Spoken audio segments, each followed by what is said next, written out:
Hey guys, it's Robin, RS Island Crafts, and welcome to my studio.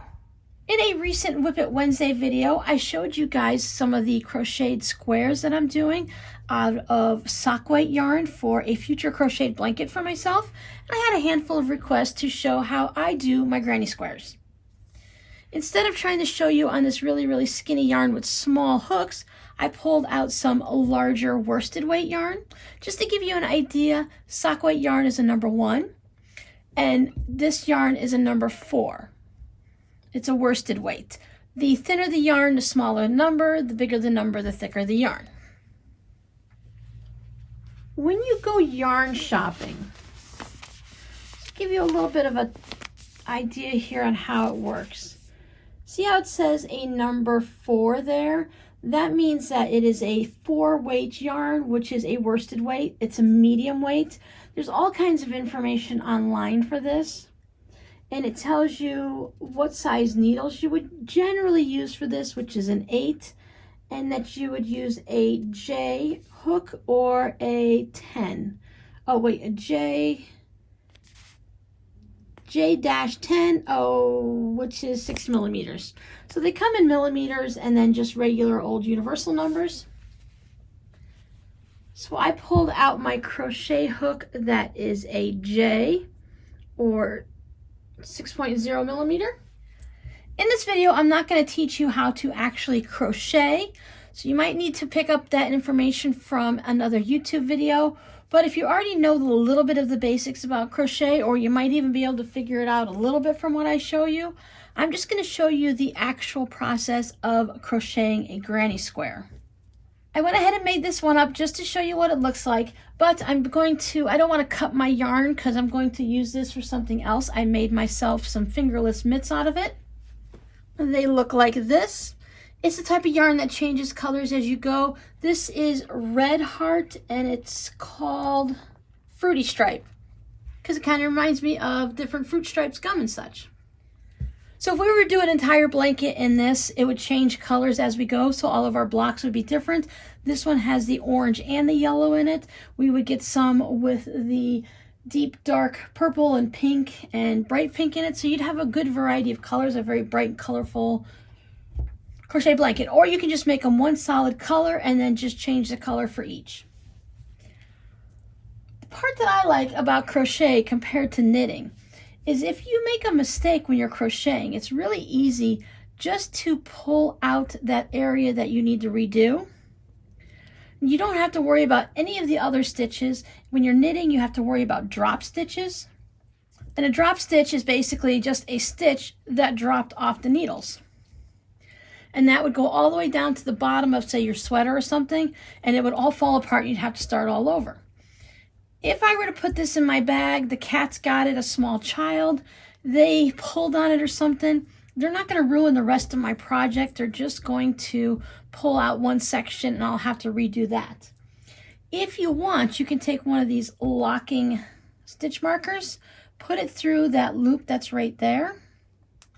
And if the cats or the kids get to it, they can't pull that out. So that's going to hook right onto that little loop there and they won't be able to undo it. These are really inexpensive to pick up at any crafting store. You can get them at Michael's and Joann's and on Amazon. Same thing with your crochet hooks. With the crochet hooks, the label on the ball, skein, or yarn, however, depending on where you're buying it, what it is, we'll just go ahead and call this a ball of yarn. And in your ball of yarn, there's a label on it, and it tells you, as I showed you, what size hook to use.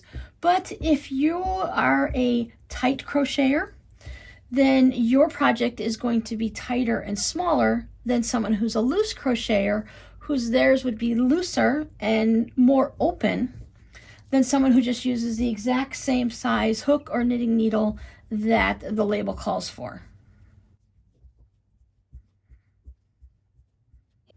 There we go. So I'm just going to show you with the basic hook that it calls for. I do generally like to, depending on what I'm making, sometimes I stick right with it. Now this one will give me a little bit of a looser granny square than I like. I tend to, when I do my granny squares, I like to use an eye, and that's just something that I've learned over the years on basically how I crochet. But as time goes on, you could become a looser or tighter crocheter, so that could change. So it's a nice idea to grab a whole set of hooks. You can pick them up again on Amazon. You can get them, Walmart has them. They're really inexpensive just to get a starter set. And they come in all different sizes, from a really small one to the larger ones. And they tend to be color coded so that you know which one. After a while, you learn that this color red is for my J hook. I don't have to look at the numbers on it anymore. I can just grab it by the color. So I usually start out with a tail that's about 4 to 6 inches. I think this is about 5 inches long. I just go like, okay, that looks good. I need to have my tails of any of my yarn projects long enough so that I can weave them back into the project. This one I left super long because that was just the end of the yarn that I had. So I just need to make sure that I have enough to go back and weave it through my project to hide those tails, because when you're working with yarn like this, whether you're knitting or crocheting, and I have my little end knot here, I'm not going to clip it right there, because if at any given time, if that knot loosens up, and it will, then this will just come undone, and as you saw, it would undo your entire square like that. So we like to leave a nice long end so that we can weave it in various places and it becomes nice and secure. I start with a slip knot, and for me, for a slip knot, I just run it across my fingers, and then I go back and I make that little bit of an X there so that I can go underneath the first one, and with my hook pointing down, I grab the back one and I just pull it through. And that makes a bit of a slip knot. I don't yank down hard on this. I don't need that knot to be super tight because I need to be able to move it and decide how much I want. Again, I don't like to have this super tight on my hook. If you go searching for granny squares and how to make them online, on YouTube, or in blog posts, they're all going to be generally about the same, but everyone has their own little twist that they put on it and a little bit of a different way that they do it. Many people may do it exactly the same as I do, or if you're a crocheter and make granny squares all the time, you may make yours a little bit different. And not only are there different ways to make this basic simple granny square, there's also more than just this type of granny square. A lot of times they'll name it a granny square. This is the basic, the original, the simple granny square, and then there's different variations off of that. So now that I have my slip knot in there, I'm right-handed. I put the hook in my right hand. I keep my yarn in my left. I just like to have it over my finger, and then I just grab it and hold it with my pinky and ring finger down here to tension it. See how there's tight and then there's loose? Everyone does it differently there too. We all have our own way, and you may change as you go. Some people like to crochet with the pencil or pen hold like this, and then they crochet. I like to do the knife hold.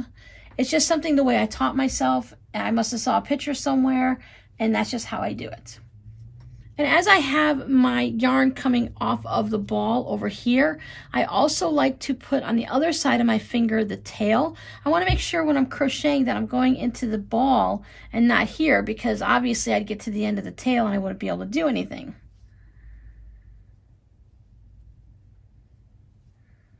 So I like to just keep a hold on that also, just so I know where it's at and then I'm going into the right one. And then I'll chain 1, 2, 3, 4, 5. Some people will make a magic loop. Some people will only chain 3 and then just make all of their stitches right here into the very first chain they did. I like to make a little bit of a loop myself. After I chain 5, I go into the very first chain that I did. I put my hook in there. Make sure I'm grabbing the yarn off of the ball.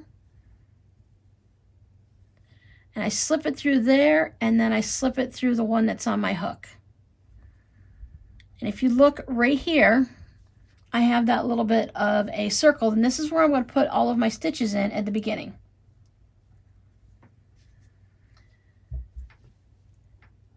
Now I'm using the American terminology because I'm American, and I'm going to be doing this in double crochets. Double crochets are a taller stitch. There's a treble that's even taller, but a double crochet is basically 3 tiers up. So I need to go ahead and bring my yarn, because right now it's down here on this loop.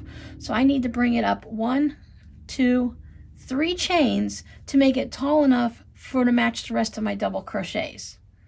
I'm going to count this as 1 double crochet since it's as tall. Now, as I'm going around, I'm going to keep this tail and I'm going to have it so that I crochet over it, and it's going to follow me all the way around the loop. You could just leave it back here and weave it in, but there's a little bit of a trick that I like to do with my tail. You want to keep your little opening here open, and if you need to, you could always put your little stitch marker in here, just so you know where you're going to be crocheting it into all the time. So anything that helps you see that hole. In the beginning, I just kind of put my finger there, hold it with my thumb so that it's going around my finger and I'm holding that hole. Once you get going, you're going to create a bigger hole and you're going to be able to see where your yarn is going in. So I'm going to go ahead and do a double crochet. Just 1, 2, 3. So there I am nice and tall to match my very first chain that I did. So now I have 2 double crochets. Now this granny square is based on 3s. So I have 3 double crochet, and that's 1 grouping or a cluster. And I'm going to be making 4 corners in this very first part. I need to create these 4 corners here so that I can keep going out and out and out, and I have those nice 4 corners. Therefore I have a square. I like to chain 2 for my corners, and that's going to give me enough room to put my next section of stitches are going to go right into my corner. So I need to have enough room to put everything in. Some people will do 3 chains, and it all depends really on the size of the yarn you're using and how tight or loosely you crochet. So there's the start of my first corner, part 1 of corner 1. I'm going to go ahead and make another double crochet down into my circle. You see I have that little hole there, that little space, that's going to be for my corner. So I need to have 3 of these double crochets. And now I have created my first corner. So basically that is going to sit like that. So there's one edge and then up the corner. And you can see that I have that hole starting out. You can see a lot of you should be able to see the light coming through it. And I keep working more and more, and that keeps that hole nice and open. Now you may see here though that I can see through all of these spots, but not down here in that first spot. When we get finished with this, I'll show you how to make that little hole there less noticeable. So after this group of clusters, I'm going to go ahead and do 2 more chains and start my next group. So there's 1 double crochet, 2 double crochets, 3 double crochets. This first round is going to be different than the rest of the rounds because as we're getting bigger, we're going to be putting more stitches and it's going to change how things go. But this is how we're basically starting our first section. So another chain 2 after that group. I've got 1, 2, 3, so I need 1 more. The whole time I've been crocheting around this tail. You can see that it's coming out of those stitches there. So I've got 1, 2, and 3. Then I want to do a chain 2 to bring me over to my next set. I want to make sure my tail stays in the back. Now when we did this, we have our chain 3. We have 1, 2, 3. Let me get up close for you guys.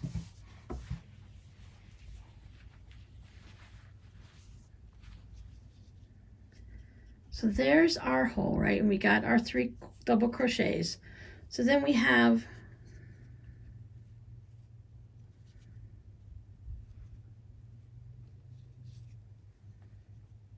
chain 1, chain 2. Now chain 3 is this little tiny bit of a loop right there. Now a lot of people will have you just go right into the top of that chain to go ahead and to connect this and close it up. What I do, since it really doesn't look that different when we're doing a granny square, I just go into the space in between our chain 3s and our first double crochet. So I will go into here. and I will go ahead and slip stitch. Now when I slip stitch, I'm just gonna, as I said, you'll see that there's these two little legs at the top, as you can see them coming all the way around here.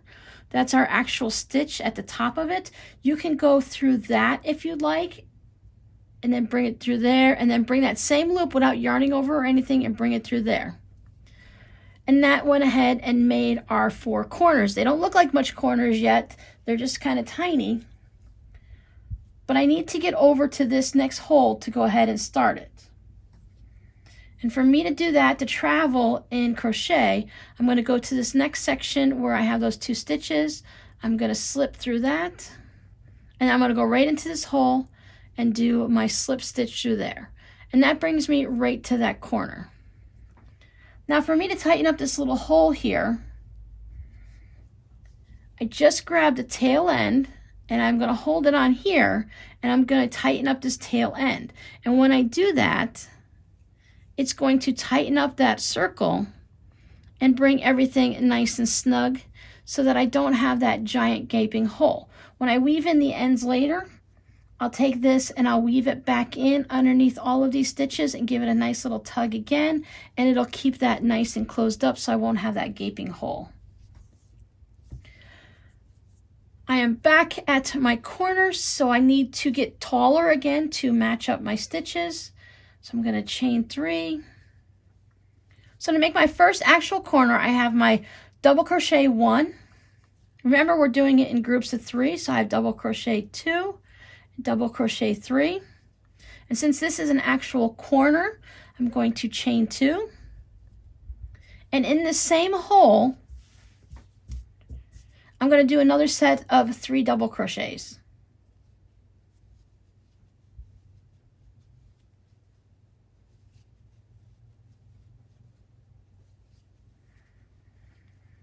And there's my first official corner. Now some people will just go right into the next corner without doing any chains in between. For me, the way I crochet, it just seems to clump it up a little bit together too much, and I don't really like the way it looks. So I put 1 chain stitch in between my corners and all of my clusters. So now I'm going to go to my next hole right here. I can see I got that giant chain 2 stitch there, so I know I need to put a corner in there.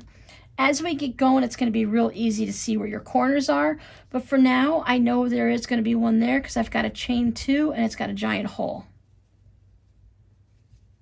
So I got 1, 2, 3, and since it's a corner, I need to put a chain 2, and then I need to put another 3 so that I have 6 of them, 6 of my double crochets in the same spot with that chain 2 in between them. I'm going to move over to my third corner, chain 1, and again I'm going to do the same thing, 3 double crochets, chain 2, and 3 double crochets all in this same space right there. Now if you're new to crocheting, or I think if you crochet anything, you should be able to pick up a granny square super easy. And most people tend to, if they know how to crochet, have done a granny square at least once in their life. If you're new to it, go ahead and just grab yourself some, not your favoriteest yarn, just a small ball of yarn that you can practice on. You don't want to buy like super cheap, something you found at the thrift store that squeaks when you crochet with it, because it's not going to be easy to crochet with. It's going to be tough on your hands and you're not going to enjoy it.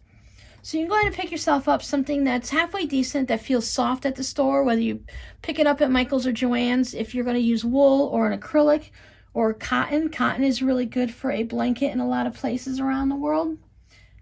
And practice a couple of them. Your first couple, you might have to pull them back out and start over. As you see, I pulled mine out. There's no harm to the yarn. Everything is nice. If you have a very fuzzy yarn, it might be a little bit harder to pull apart, but just a nice, basic, simple yarn. I also recommend that you don't use a super dark yarn for the very first time, just so that you can see your stitches and where you're at. So a dark blue or a black is kind of difficult to see. That's why I pulled this one out so it's nice and bright and we can see where everything's at.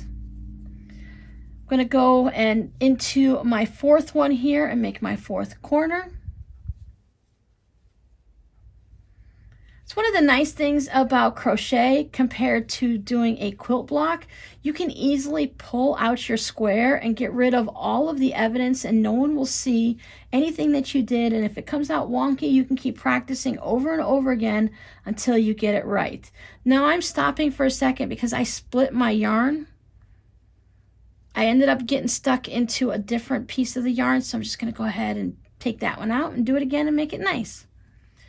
Do my one slip stitch to get me to my next corner. Now I have that situation again where I like to go into these top and just grab those two little bit of a loop on there, slip stitch through and all the way through here. Some people will turn their crochet square over, their granny square. There are times when you're making a granny square. Now mine come out nice. I haven't come across this problem myself, so I'm not sure what causes it. Especially if you're doing a different color for each round, it'll get something that's called a twisted granny square, and you'll be able to really see that it's not a square, that it's like kind of off a little bit, and you can see where it's almost spiraling on the inside. There are granny squares that have a circle spiral in it, but you want these to be nice and square. Depending on what you're using, you can block it out and make it square, but if it gets that off kilter thing, then you need to go ahead and pull it out and start it over again. And one of the things to solve that problem is what they suggest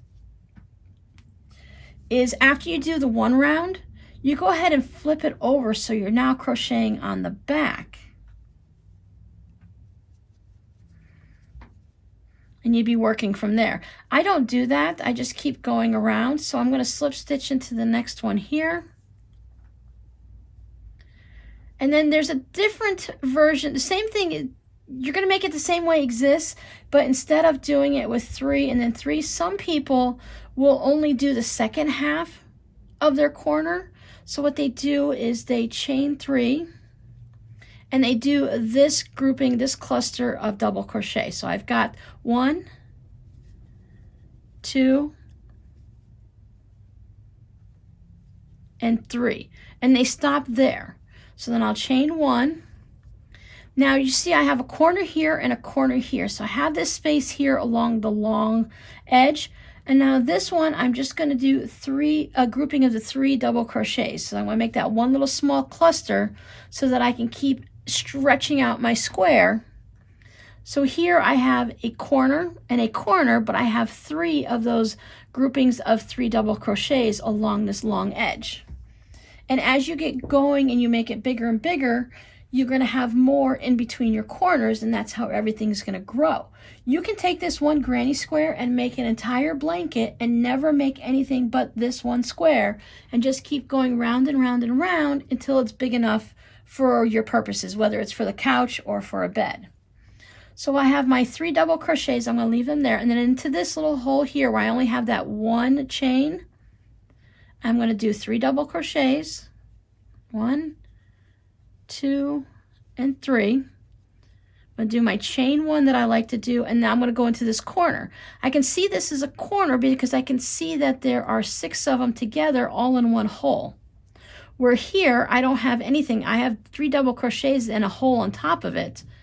This one, I have 6 double crochets in the same spot. So I know it's a corner. I got 1, 2, and then I'm just going to keep going around this one until I get back to the beginning. And then that's where this one's going to be just a little bit different from the way I showed you on the first one. Just in case you come across directions that are just a little bit different, you can go ahead and decide which one works for you. I highly recommend whenever I'm learning something new, I watch a bunch of videos just to see how different people do it, because we all have our own little techniques and tips and tricks that we like to do. So you see I'm right above that. There is just one grouping of 3. I have a hole. This one has the corner because there's the hole with the 6. So I do my 1. That way you can see how other people do it and figure out what's going to work for you and what feels comfortable for you.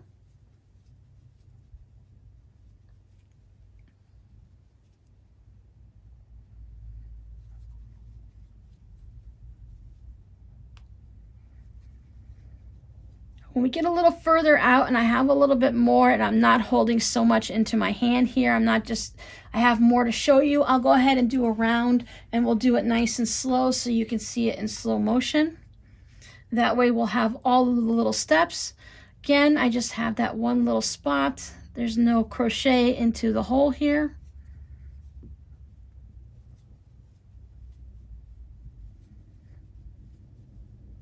For those of you that don't like these holes and you don't like it airy, Rob and I have always liked them airy like this because it allows some of the heat to escape out of these holes and it allows you to stay warm and yet not overheated. So some of the extra heat from when you're all bundled up and sleeping at night, it just lets out that little bit extra. You see, I had to stop and look to see where I was at. Or into the yellow now. So as you can see here, there's only 3 right here. So that's the corner that I started on. Again, if you want to, you can put your little stitch marker to mark that so that you know. If you want, you can put a stitch marker on all 4 of these corners. Give yourself that little bit of a cheat system in the beginning. Oh, look. Here I only have 3 of the double crochet and then I have 2 there. So that corner is not going to be perfect. But you know what? In the beginning, I used to go ahead and pull it all out and fix that. But in the grand scheme of things, when you start putting all of your squares together, you're really not going to notice that. But it's really simple to just go ahead and pull it out and then we could do it all over again. This is just a practice square, so I'm definitely not going to. I take my locking stitch marker and I would put it right there. Some people get confused on where the corners are, so when you know, you finish a round and you know exactly where your corners are, you can go ahead and take your stitch markers and put it into each of your corners. So now you know exactly where your corners are and you're not going to confuse them with anything around on the end. Once you make a couple of these, it should click right in, but if you're still struggling with it, just go ahead and give yourself a little bit of an extra help here. It's not cheating or anything, it's just making sure that your block is going to turn out the way you like it. A lot of times when we're crocheting in the round and stuff, we put it up on there to mark the beginning of the round anyway, so they're very useful tools. So now since I only have 3, I need to put 3 more in here. So I finished this one. I'm going to go back into that beginning hole and I'm going to do my 3 double crochets. 1, 2, 3.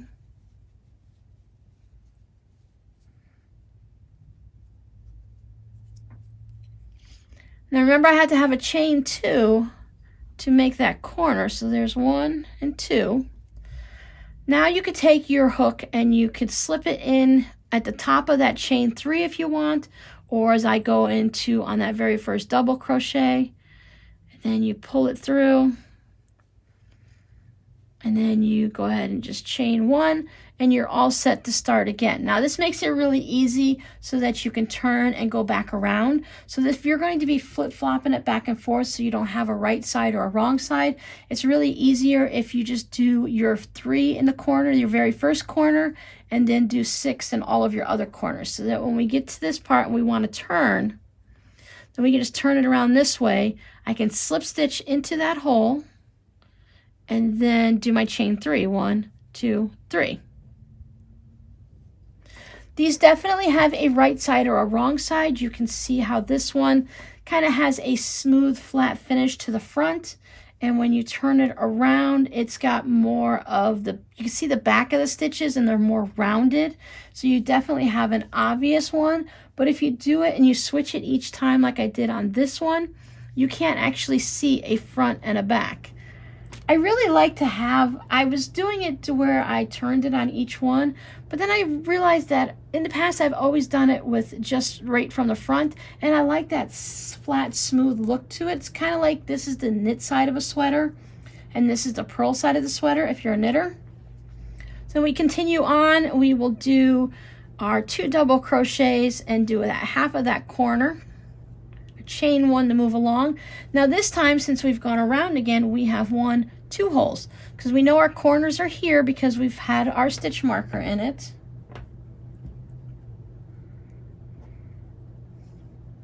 Put my stitch marker in this corner so I know that's where I started.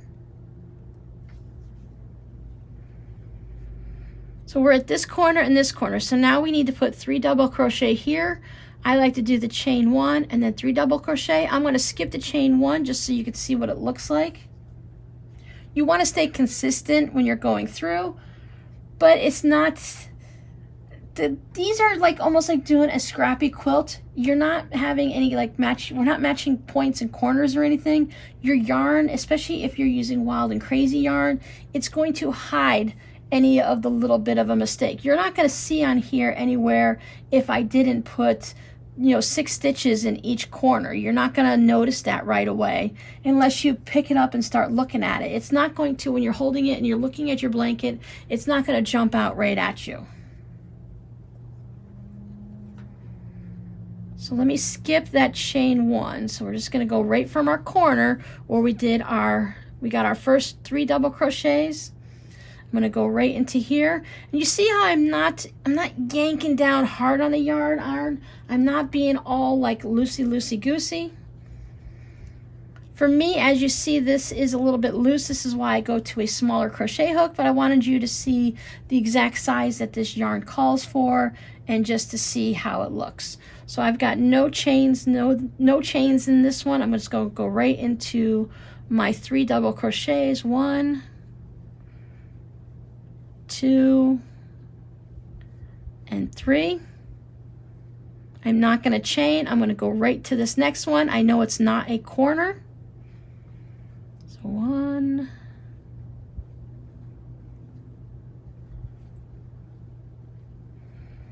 as I've said many times before in videos, I can teach you sitting down here and no chain. I'm going to go to the corner. Sitting here in front of me, we can have a chat and I can show you exactly how to do it.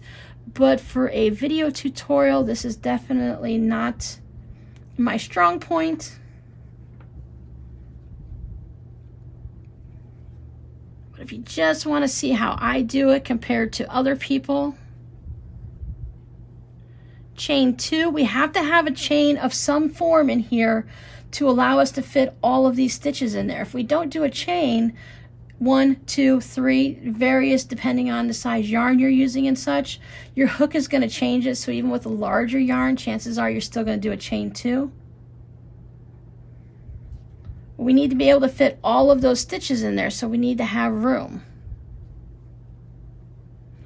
Now the way I'm holding my hands and crocheting like this is definitely not ergonomical in the way I would do it. I'm just doing it for the video.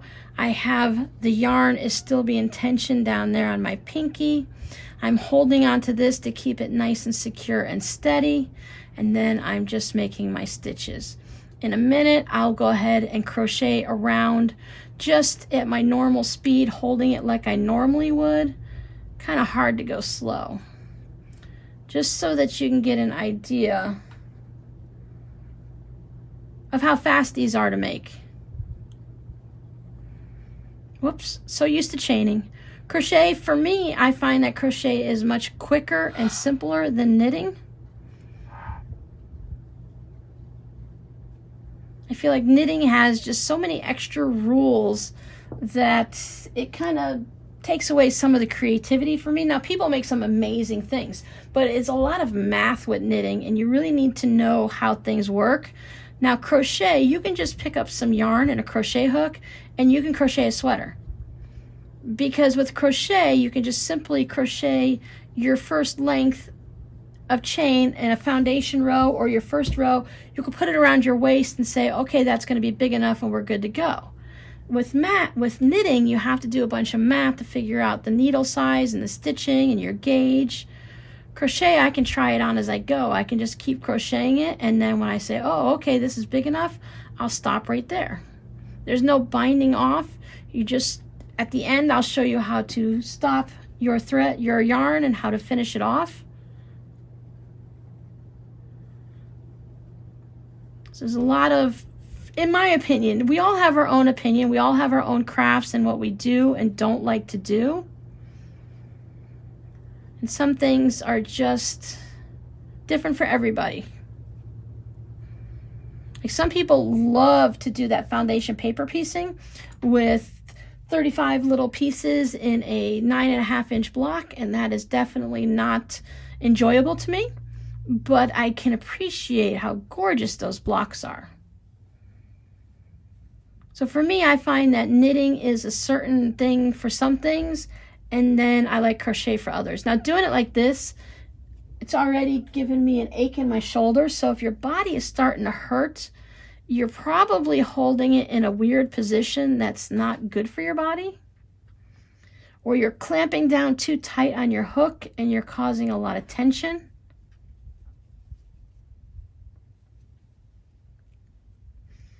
Okay guys, I can only go slow for so long. I kind of want to get to the end.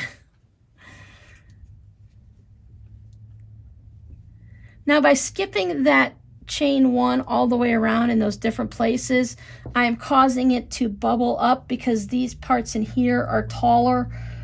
It's a bit wider and such than the other ones, but again, we're just practicing and I'm going to pull this all out when I'm done. Back to my beginning.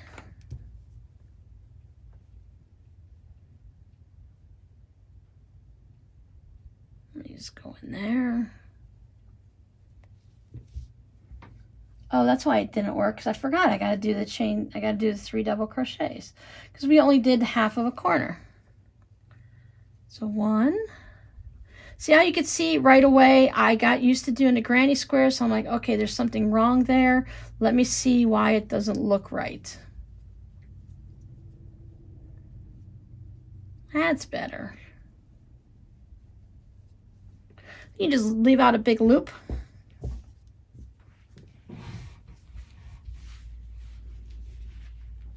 I don't know if you can see any difference really at all.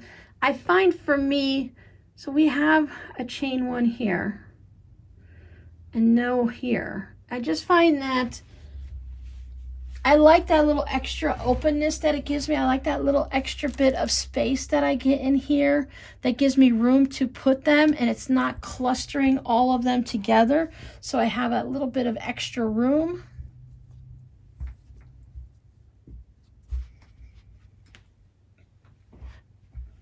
I spun it around, so this is the back of it, but now it's the front because I had flipped it at that one point. So the way I hold it and the way I crochet, I'm gonna have to spin it around. I like to keep my elbows a little bit close to my body. And I'm generally not sitting at the table. I'm usually sitting in a comfortable chair or on the couch. And I can almost make a granny square without looking. I do need to, like, I can do this, the double crochets in each section here without looking because I can just feel it. But I do need to look and see where my next hole is to put it. I could feel it if I wanted to, but I can always take a second to look down. And I like to keep my ball of yarn a little bit lower than where I'm at, so as I'm coming, I can easily pull the yarn off of it. Like right now here, I'm just, I'm struggling with it that way. So that's another thing. I keep it in my project bag and I just put it a little bit lower than where I'm at. Just not low enough for the cats to get it.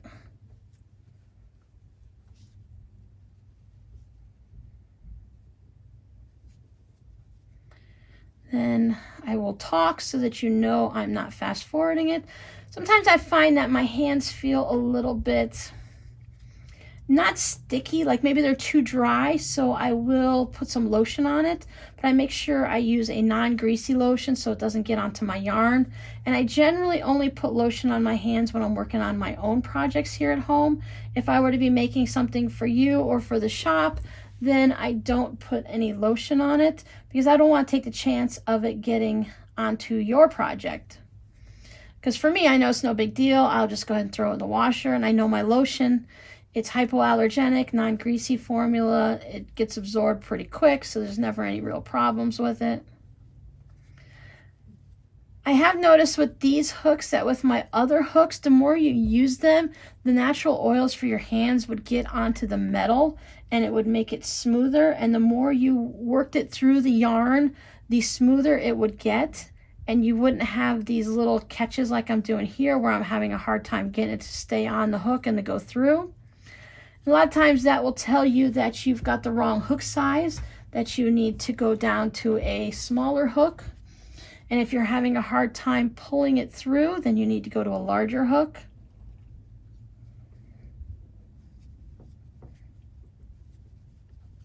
So I'm just going to go ahead and end it here on this corner, and I'll show you how we end our thread, end our yarn.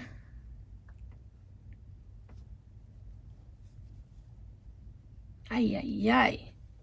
Yeah, see, it's definitely too large of a hook for this project for me.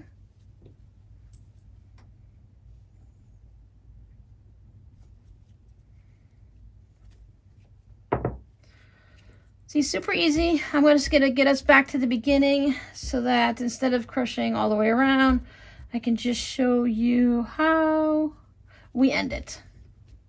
I'm not going to actually cut my yarn because I said I want to use this for a project again. But when we're on this side and we finished our corner and we take our slip stitch, we go through, and you're going to take that last one and go through that loop there. There's two ways that you could do it here. Some people do it one way and some people do it the other. Some people will take it, now it depends on how you finished it. If I were to just pull this yarn through, I can clip it and give myself about a 5 or 6 inch tail, and I could pull this yarn through and it would just go through this little bit of my loop of my chain stitch and I'd be done. Some people feel that since it's sticking out on the back of the project like that, that they need to do one more. So they'll do it up there and then trim it and pull it through. Either way is going to work. When you do it this way, you do have that extra chain loop stitch on the top. But for a granny square, it's not going to be noticeable because then you're going to take the end and you're going to weave it in anyways. So there's my little sunshiny granny square that I'm just going to go ahead and take apart. Taking it apart, if you have a ball winder, you can just hook this up. If you went through your entire ball or you're just doing the squares or something, you hook it up to a ball winder or just take it off like this and they just come off. That's super simple. My hand here will push the stitches and it'll just come off. So I hope that helped you guys out just a little bit. I hope I didn't make it any more confusing. We'll see how the video looks when I check it back in the editing. It's nice if you have a situation where you can put a camera that faces straight down on the table. I have too big of a tripod to do that easily since I don't usually film that way.